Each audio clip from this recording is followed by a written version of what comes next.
ভাই কি হয়েছে, মন খারাপ কেন? আপু, আমি একটা বিপদে পড়েছি। আব্বু আম্মুকে বলতে পারছি না। আমাকে বল ভাই, মন খারাপ করিস না, বল।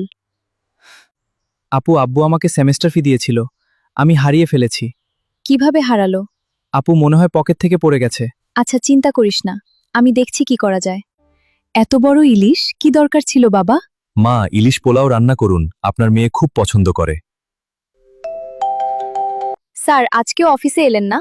ও আপনি? হ্যাঁ, আমি একটু বেড়াতে এসেছি। ঠিক আছে স্যার। তাহলে রাখি। শুনুন স্যার, আমি কি মাঝে মাঝে ফোন দিতে পারি? এখন রাখি। কখন এসেছো? মাত্রই। ইলিশ মাছ এনেছো? হ্যাঁ, তোমার পছন্দ তাই। তোমার মা জানে তো?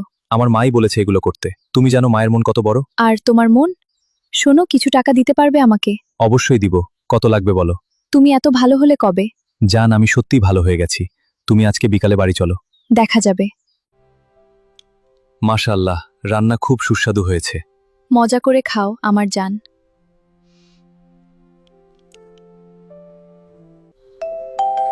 কে ফোন করছে?